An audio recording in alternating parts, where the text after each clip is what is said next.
Alright there guys, and welcome back to another video. Right then, what is the date today? Oh, it's the 22nd of September. Why is that date significant again? Oh yeah, because on the 22nd of September, 2017, Doki Doki Literature Club was released. The psychological horror visual novel game that exploded into popularity at the end of 2017. And today is the 3-year anniversary of the game. Isn't it crazy to think that it's already been 3 years since DDLC was released? Time really flies very fast, doesn't it? Oof. I was only 16 when me and David did our Let's Play of the game. Now I'm almost 20. But yeah, I just want to talk about DDLC. It's a perfect time to do so, as the game's anniversary is here.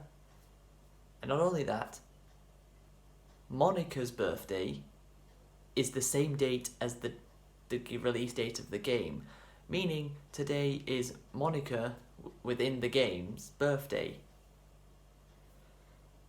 which would make her 21 if you think, which would make her 20 or either 20 or 21 if you think about it, if we use that she was 18 when the game was released. So 2018 should be 19, 2018 should be 19, 2019 should be 20, 20, so she's 21. But yeah, I'm just gonna be honest. Do I miss being able to watch the Let's Play me and David did of that series, made that series we made of the game? Yes, I do. I'd still love to go back and watch it again. But earlier this year, David deleted his entire Retro Apocalypse channel. The whole thing. Everything he built up on it. Everything he had built up on that channel, gone, just like that. And the sad thing for him is, there's no way in hell he'll ever reach that amount of views and those amount of subscribers ever again. I say that like it was a lot. It was 5.7k views and 42 subscribers.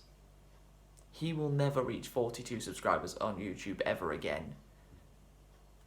He just does not have the same reach now as he did then. Because back then he had an identity for his channel. He kind of doesn't anymore.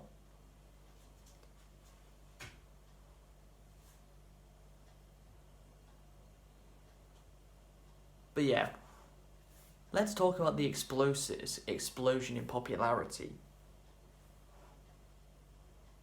for DDLC. It was released in September of 2017, but initially when it was released, nobody was really playing it, were they?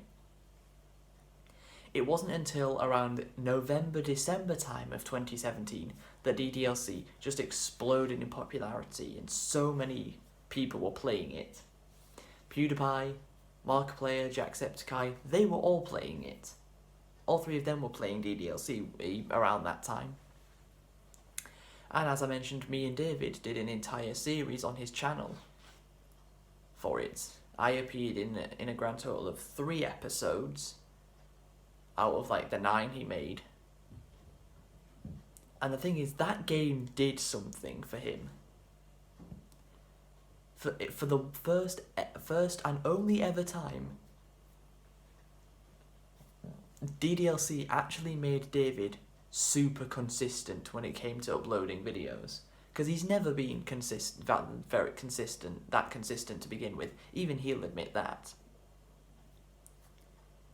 But he uploaded 9 videos in 5 days.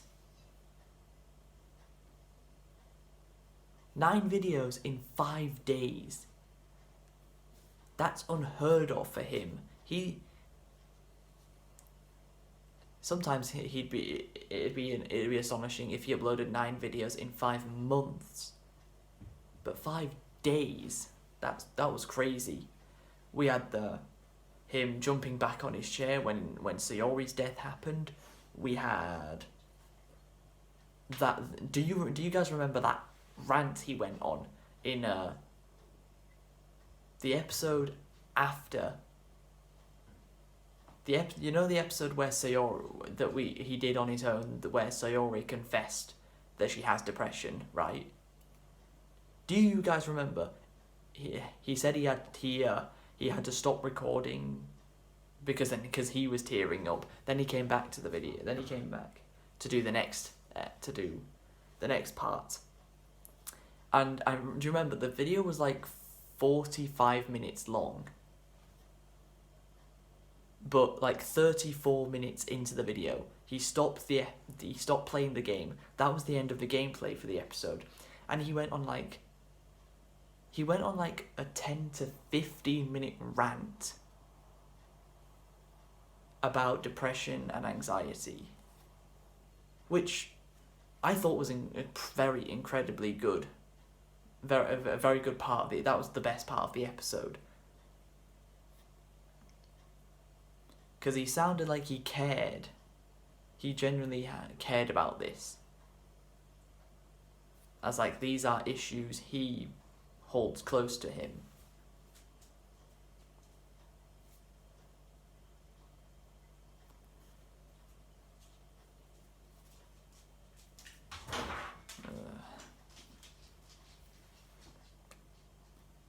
And he just went off on one for like the last 15 minutes of the episode. The fact that he deleted his whole channel, meaning that 15-minute rant can never be seen again. Which is a shame, because that's back when he had good morals.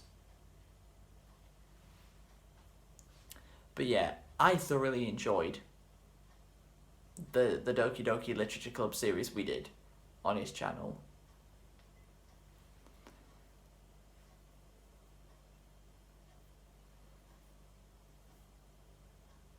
It was pretty nice that I got that when we decided to do voices for the characters. Got to play Natsuki, and for her voice I decided to just do the DBZA Goku voice, because it's high pitched, so it probably could work more than any other voice I could do.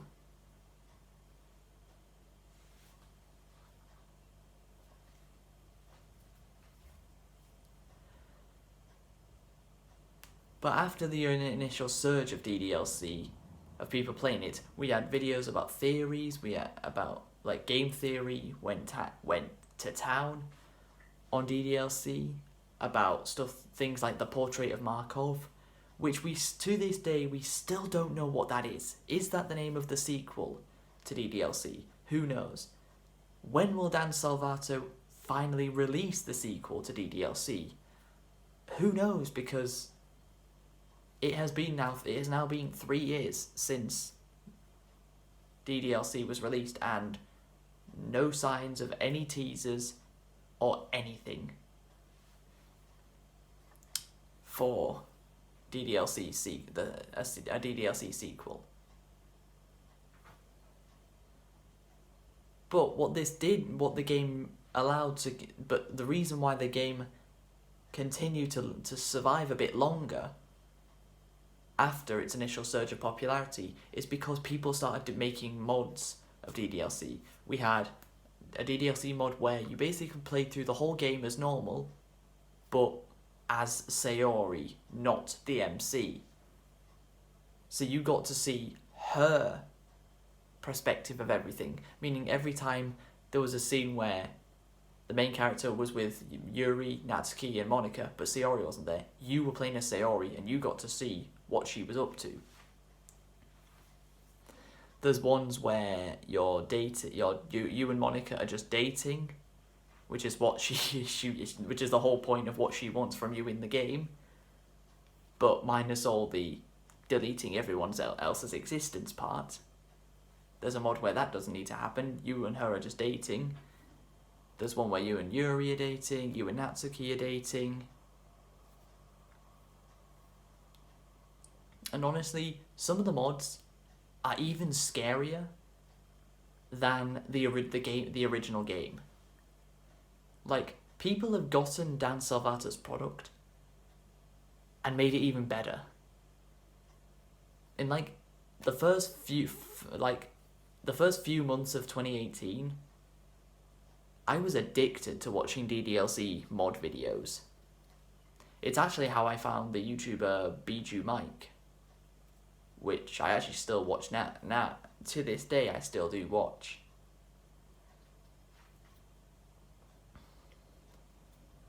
But yeah, there are so many DDLC mods. They're probably still being created now. New DDLC mods.